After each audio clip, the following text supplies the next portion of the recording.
Hey there, Soul Shines. My name is Michelle, and I am of Soul Magical Michelle Creates.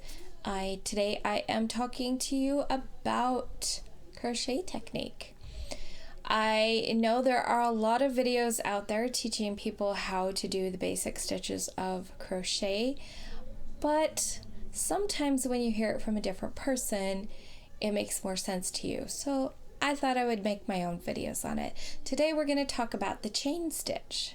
One thing that I'm going to do that I don't see a lot of people doing unless they're doing it in a pattern is talk about also how you continue on in a chain stitch from what you've done. So you'll have your basic chain to begin, which is called foundation chain.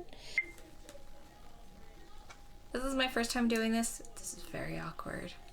Hopefully it works out perfectly and we're all good to go. I'm going to start with showing you a couple of things that I think are very important. The first thing we do here is we're going to do a slip knot. Now it doesn't matter which way you do a slip knot, this is how I do it. I hold the yarn, kind of loop it around, and I go back behind and I pull a loop up in. So you can see that again.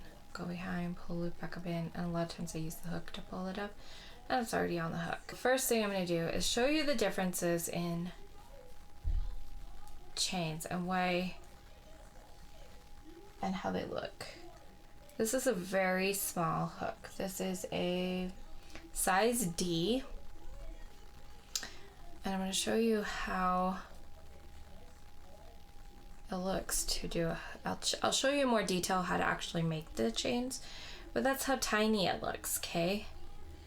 And then I'm just gonna switch right while we're on this. I will use this hook, which is a size H, and I'll just make these. And you see how this is quite a bit looser than this.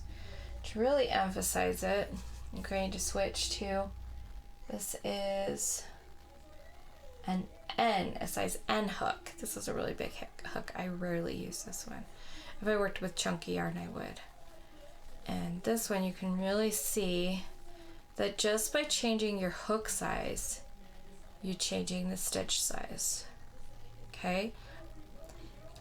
You'll have recommended hook sizes on your yarn or in a pattern, but that isn't necessarily the right, I'm gonna talk here. You'll have different hook sizes on the pattern or in on the yarn, like, you know, the little sleeve of the yarn. That doesn't necessarily make it the right size hook for you. If you crochet tightly, you'll want to use bigger hooks. If you crochet loosely, you'll want to use smaller hooks. That's why we do what's called gauging. It depends on the project whether I gauge or not. I've been crocheting so long and I have such a good solid, I know how well I technique, or how tight and loose I gauge. I actually gauge pretty accurate to recommendations. So I only gauge if gauge actually matters for the pattern. But for you learning, I used to do really tight when I learned, and I find a lot of people do really tight when they're first learning. And so it's good to know that you can change your hook size if you are crocheting too tight or too loose, and it will affect how it feels and how it works. So now I'm going to go back to my H hook because it's a pretty good size hook for this particular yarn. And it will actually demonstrate how to actually make a chain for yourself. So again, we're going to make our loop. Now, how much yarn you leave at the end depends on your project. For this purpose, we don't need a lot. For most purposes, that's about how much I leave. If I feel like I'm going to need a lot more, I will do more. So I just make my thing. From how you hold your yarn is completely up to you. I just tension it here, but a lot of people will wrap it around fingers or whatever. However works for you. Practice with different ways. Different people hold their hook differently as well, and that's okay. So the first thing you're going to do is loop this way. Don't go this way because that will change things. Go this way. So always go from the front to the back, underneath, around, and then you use the hook to pull it through. And then I like to slide it all the way up here, because if I can do it, just stay down here and pull it through, and then I'm just like right here. It will make it tighter than if I come up here. I don't know if you can see, there's a little bit of a difference in how it gauges. So you want to go from the front, underneath, and up around, and hook it, and then pull it through. And then don't tighten this, don't pull this, because this will change things. You don't want to do that, because if you notice, you can go like this and it changes it. If you want to undo it, you go like that and you undo it. So while we're here, let's show you again how I make mine. I can loop it around, kind of looks like an E, and this is on top. Come underneath and hook it. I put my loose yarn in this hand, and I go under, hook it, pull through, and I pull it back up on here so that I'm not making it too tight. Because if you notice, the hook this is the size of your hook. This will be, however big is this? I don't know how big this is. What does that say? It doesn't say. However big an H is. I will look it up and I will post it on the screen. So this is an H hook, and this is the size. This is how many millimeters around it is. But if you noticed, down here it's really skinny. So if I work down here and don't slide it up here, it's going to be smaller. It's going to be a small chain. And so I'm going to go under and pull it, and then I slide it back up. Not all the way up to here, but if you have one that has, I don't have any of those kind of hooks that has the handle, you just slide it to where it hits the thing and it will be fine. So you're just going to kind of slide it on, and you just kind of want to hold your yarn loose. You don't want to be snugging it, because notice how tight that made it when I pulled on it. So that's one key, is don't pull. You just want to loosely go through, loosely go through, loosely go through. When you pull tight, it makes things like that. You sometimes get too loose, and you just keep practicing. Practice until you feel like you've kind of got a loose gauge all the way around. Let's take a look at the anatomy of your stitches here. If you turn it this way, you've got little V's. Each one of these is a stitch. It kind of looks like knitting. I'm not on screen. There we go. Looks like knitting. Each one of these little V's is one stitch. This would be what we consider the front of the chain. You've got a bottom loop and a top loop. And when you turn it over, you've got these little bumps on the back. And you can count these bumps. They kind of look like purl bumps, right? If you've done knitting, you count these bumps to also count the stitches. So let's count how many stitches I actually have. I come here, you don't count your knot. You want to count when you actually have a full V. 1, 2, 3, 4, 5, 6, 7, 8, 9, 10, 11, 12. So I've made 12, and if we come and count the back, we'll count, we don't count the knot. We've got 1, 2, 3, 4, 5, 6, 7, 8, 9, 10, 11, 12. And if you noticed right here where I did that really tight stitch, it's actually really hard to tell where's that stitch, because it's so tight and so small compared to everything else. So this is important to know, that these are your backs and how you count those stitches and how you count the front. You will see you will have different ways that you work into the chains. When you're continuing forward, a lot of times we just go right in to this loop here. We don't go into the loop that the yarn's coming out of, because if you went into that, it just makes it a little awkward. You're going right where that came out, and let's see what happens when I pull that. And now, see when I pulled it through, it actually just makes this weird loop thing. So that's why we don't go into that first stitch. We actually go into this stitch, and we just, a lot of times when you're working, I'm not going to show you actually stitches today, but you'll go in right there into that one, depending on what you're doing for that thing. Okay, you're just going to keep going underneath that V. If sometimes when you're going along it kind of twists, you just kind of keep turning it until you can see those V's. Okay. Now, there's another way to go into the stitches, and that's when you turn it and you actually go into the back loop. And again, we don't go, like, you could go into this one. It's really tight to get into there, and it would work because you've got something in between. So you could go into there, but we don't go into there. We go into this one. We go into the second chain from the hook when we start a stitch. And we go in and pull up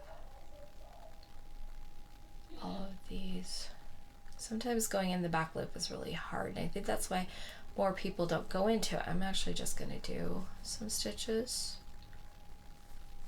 which will prove to be beneficial in the end. Okay, I'm going to go all the way across to this. I will be right back. Okay, so I have gone across to where I have one more stitch left to do. So I will stick it in here, and it's right by the knot. So I'll stick it in, and I will do my stitch there in that knot. And if this ever gets loose, you just tighten that back up. It's pretty easy. I'm actually going to cut this and do the other one going the other way. I'm just going to do like 5, go loop it around. And it's basically an E. You go over the top, come through the bottom. Gonna keep showing you that just in case you wanted to do it my way. There are plenty of other ways to do it. You can look it up. Put my tail over here. I'm going to loop under and catch my thing and pull it through. Remember to keep it kind of loose. Catch my loop and pull it through. Catch my loop and pull it through. Always come from the towards you, go under. Towards you, under. Towards you, under. Okay. And then again, this is how we count them. I don't count my knot. I've got 1, 2, 3, 4, 5, 6, 7. Or if I was counting from the back, don't count my knot. I've got 1, 2, 3, 4, 5, 6, 7. And then this is where the yarn's coming out of. So I count all the bumps or I count all the V's. Now I'm going to do into, again, we don't do this first one. We go into the second stitch.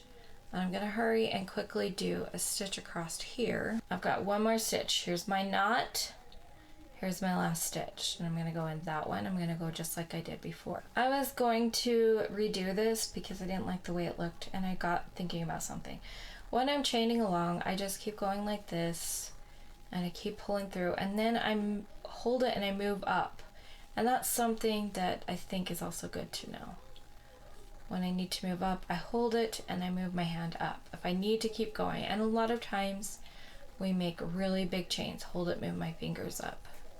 And if you notice, sometimes, even me who does things look a little wonky right here, but by the time everything kind of stretches out, if you're doing it consistent, it will look good in the end. I'll have a couple places it's a little wonky, but it's actually a pretty nice chain.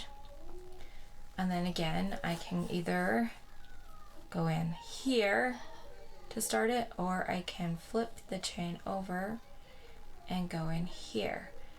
Also, another thing to think about is sometimes you have to do things in the round and you don't want to turn your chain. So hold it flat in your hands like this. Make sure that you're going down and you always have the V coming around. And then you would hook it together. And you can hook it going through the loop there. I think if you were going to hook it in the back, you would want to turn it over and hold it this way in the back and keep it flat so that you have the bumps coming around, and then come and you would hook it in your back loop. Make sure your strings goes under, hook it and pull it through both of those, and you've hooked it around in a chain. If you wanted to keep going in the backs on something like this, you'd have to kind of really hold it if you were doing back loops to make it so that it doesn't twist. Usually if I'm hooking it in a circle, the way that I do it, hold it flat, like this to go through. When I get over here, I hook it through right there. Pull my finger, my stuff in. I put this down and behind, and then I pull through. And that's how you would cape it. And then you've got it nice and smooth around to work into. Here's what this looks like. Here's where our yarn's coming out of. So we've got this edge that looks like this, and this is what the bottom edge looks like. Okay, then we've got this one, which I cut off. The loop's coming out here, so that's the same loop. Got your top edge. Top edges look about the same. Your stitching looks the same down there, but then your bottom edge here, this bottom edge looks much neater. That's when you're going in the back loop. So there's a lot of people who will go into the back loop because it looks neater. And it just depends on a few things to which way to do it. Sometimes your pattern will be very specific for a reason. Next, let's talk about, we've got our little thing here. Let's talk about the way that we would turn, because this is the next place that you're most likely to be told to chain. You're here, you've been doing some kind of stitch. Doesn't matter about that. We're talking about the chain right now, and it's time to chain again. You're going to do that same thing. You're going to put on over and chain, and you've just added a chain on to what you're doing. You can add on more. You can add on as many chains as you would like, and sometimes you need to do that. So it's when it calls for a chain in the middle or at the end of a row, you're doing that same thing. Sometimes it will tell you to chain 2 and turn your work. Sometimes it will tell you, you've got your work here, and it will tell you to turn your work and then chain. And it doesn't seem like it would make a difference, but it does kind of make a difference in how the chain lies to when you, which direction you chain. Like if I chain this way and then turn my work, it's kind of, the chain is kind of sideways. If I turn my work and then chain, you see that the chain is kind of facing more towards you. So that's something to consider. When there's a reason the patterns usually say when to turn, but that's how you do it. You just keep chaining as if you were chaining your foundation row. All right, there you have it. I hope that was all the information you've ever wanted to know about how to do a chain stitch. I hope that you learned something, or that maybe I explained it in a way that was a little easier for you than somebody else, or just caught something you hadn't gotten before. Stay tuned, because I will be doing future videos on other stitches that you will find in your crocheting journey. The chain stitch is often called a foundation chain because it is the foundation of your work, and honestly, it's the most important thing to learn crochet. It teaches you how to work with your yarn, teaches you how to hold your hook, practice the chain until you feel like you're consistent at it, and happy crocheting. I would love to hear what you're working on. What are you learning? How long have you been crocheting? What other things do you like to do? Leave in the comments below. I'd love to find out. Remember to let your light shine through your creations, and I'll see you guys next time.